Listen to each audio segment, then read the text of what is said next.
Assalamualaikum warahmatullahi wabarakatuh. Kami dari kelompok 2 ingin mempresentasikan video dari kelompok kami yang berjudul Anatomi Fisiologi Sistem Integumen.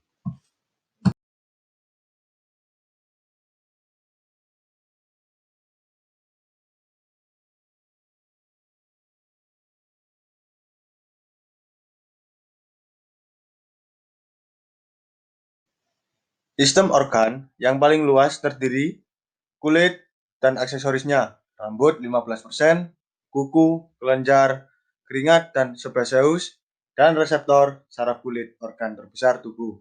Membentuk 15%, berat badan, luasnya 1,50 sampai 1,75 meter. Berbatasan dengan membran mukosa ostium eksterna, sistem digestif, respiratori, dan urogenital. Cermin dari kesehatan seseorang, perubahan terjadi berhubungan dengan penyakit pada sistem organ lain. Fungsi kulit, perlindungan, menutupi jaringan-jaringan tubuh. Selanjutnya, sensibilitas, sangat peka terhadap berbagai rangsangan. 3. Keseimbangan air, penguapan air transdermis dan keringat. 4. Penyimpanan lemak subkutan. Kelima, pengaturan suhu, dilatasi dan kontriksi kapiler berkeringat. Keenam, produksi vitamin D, mencegah perusakan kulit, kepadatan tulang. Ketujuh, yang terakhir, respon imun, dermis berisi berbagai jenis sel seperti fibrolas, makrofag, sel mast, sel Langerhans. Epidermis, lapisan paling luar, ketebalan sekitar 0,1 mm hingga 1 mm. Epitel berlapis terdiri dari lapisan sel disusun atas dua lapisan. A. Lapisan tanduk merupakan lapisan terluar yang tersusun atas sel-sel mati dan dapat mengelupas setiap saat atau disebut keratosit. B. Lapisan Malpighi, lapisan yang terletak di bawah lapisan tanduk. Selanjutnya, lapisan tanduk. Lapisan tanduk yaitu lapisan kulit ari yang paling luar dan merupakan lapisan mati sehingga mudah mengelupas, tidak memiliki inti, dan mengandung zat keratin. Lapisan ini akan selalu baru jika mengelupas tidak akan terasa sakit atau mengeluarkan darah karena tidak terdapat pembuluh darah dan saraf. B. Lapisan Malpighi. Lapisan Malpighi adalah suatu kulit ari yang berada pada bawah lapisan kulit tanduk. Lapisan Malpighi ini tersusun dari sel-sel hidup yang selalu membelah dirinya. Terdapat pada pembuluh kapiler. Fungsi dari lapisan pembuluh kapiler ialah untuk penyampaian nutrisi. Sel-sel yang hidup tersebut mengandung melanin. Melanin adalah suatu pigmen yang mewarnai kulit serta juga melindungi sel dari kerusakan yang disebabkan dari sinar matahari. Ciri-ciri dari lapisan Malpighi. Pertama, tersusun dari sel-sel hidup. Kedua, terdapat ujung saraf. Ketiga, terdapat pigmen yang berguna di dalam memberikan warna pada kulit serta juga melindungi kulit dari sinar matahari. Lapisan Malpighi terdiri dari berikut. Yang pertama yaitu stratum lucidum, langsung di bawah lapisan corneum. Yang kedua yaitu stratum granulosum, yaitu lapisan ketiga dari epidermis yang berfungsi membentuk sel-sel pelindung kulit. Stratum spinosum, yaitu bagian epidermis yang berperan dalam menciptakan keratin, yaitu bahan pembentuk sel kulit, rambut, dan kuku. Yang ketiga yaitu stratum spinosum. Stratum spinosum yaitu bagian epidermis yang berperan dalam menciptakan keratin, yaitu bahan pembentuk sel kulit, rambut, dan kuku. Stratum basale yaitu lapisan terdalam di epidermis yang aktif membentuk sel kulit. Yang keempat ialah stratum basale. Stratum basale merupakan sel dengan bentuk kubus atau kolumnar yang tersusun vertikal di antara demo epidermal, berbentuk mirip pagar atau palidase. Stratum basale adalah bagian terbawah epidermis. Sel-sel basale bermitosis dan berfungsi reproduktif. Untuk selanjutnya ialah bagian dermis.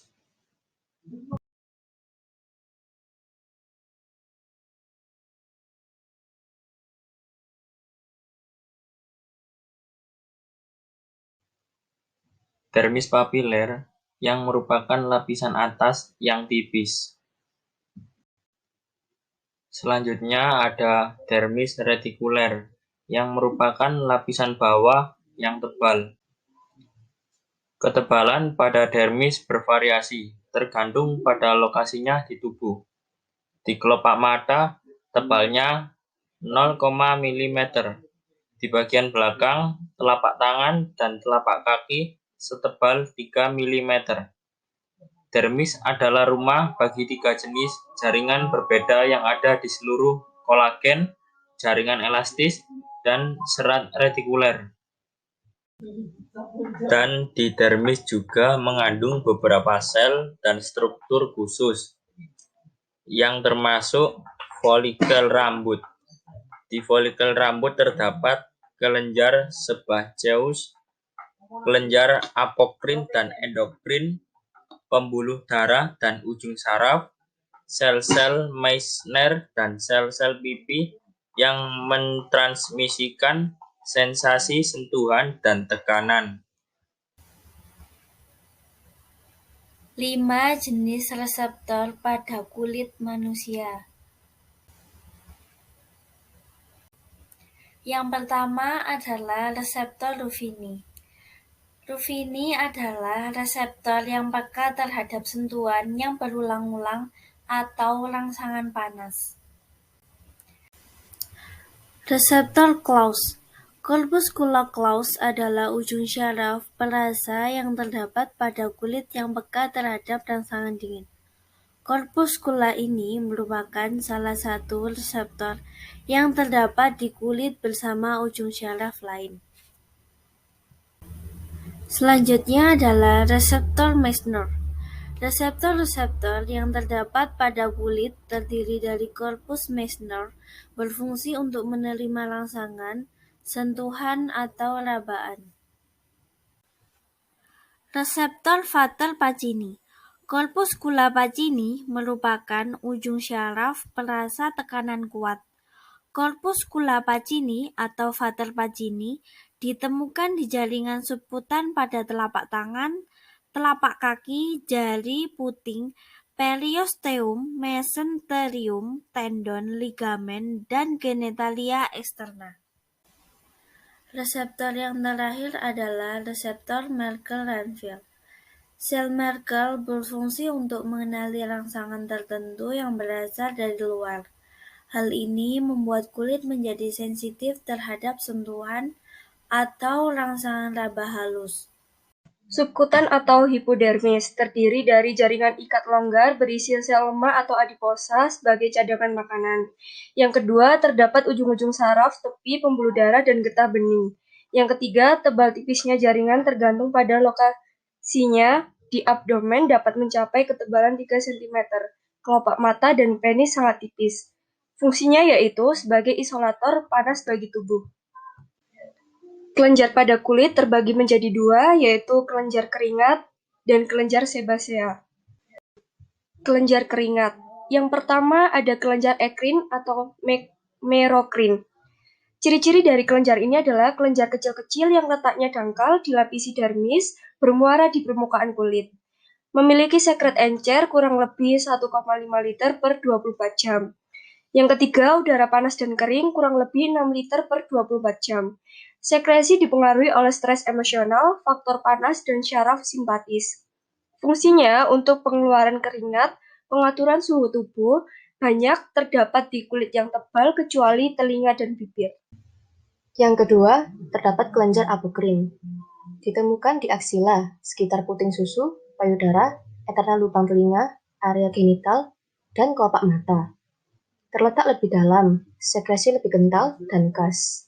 Kelenjar mulai beraktivitas ekspresi pada masa pubertas, bereaksi terhadap perubahan hormon, beraksi dalam keadaan emosional. Ciri dari kelenjar sebasea. A. Terdapat di seluruh permukaan kulit kecuali di telapak tangan dan kaki. B.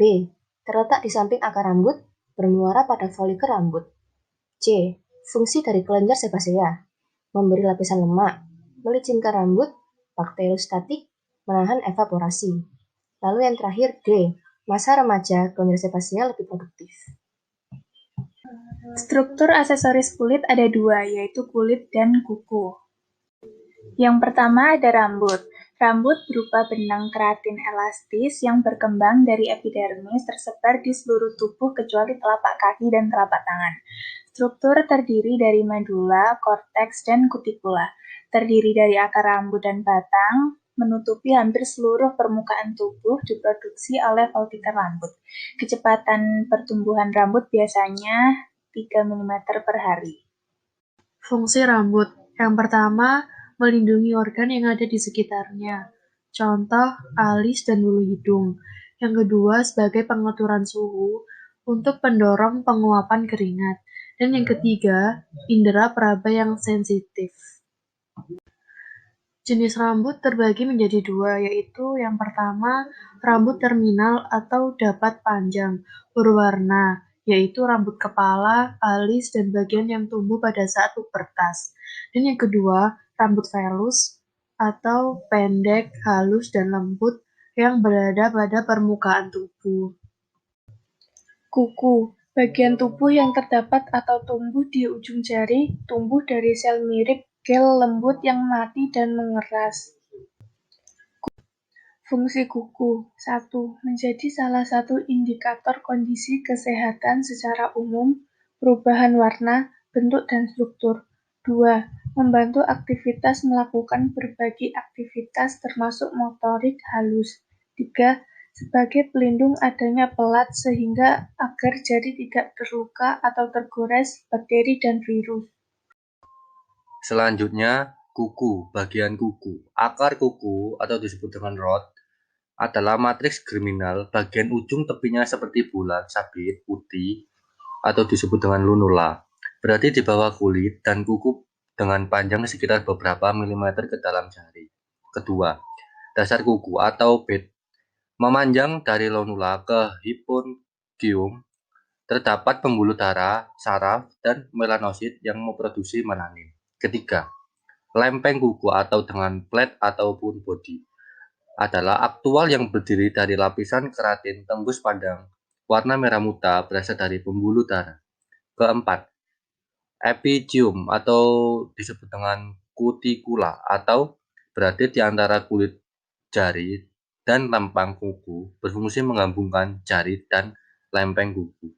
Kelima, pericium adalah kulit tumpang tindih dengan sisi lempeng kuku, dikenal sebagai tepi paronchial. Keenam, hipocium adalah area antara bagian tepi lempeng kuku dan kulit ujung jari, berfungsi menghalangi masuknya air. Selanjutnya, kuku, bagian kuku. Tidak terasa, video sudah di penghujung acara. Bila ada salah kata, mohon dimaafkan. Sekian dari kelompok kami, kelompok 2 dengan tema sistem integumen. Jika ada salah, mohon dimaafkan. Wabillahi taufiq wal hidayah. Wassalamualaikum warahmatullahi wabarakatuh. Thanks you for watching. Jangan lupa subscribe.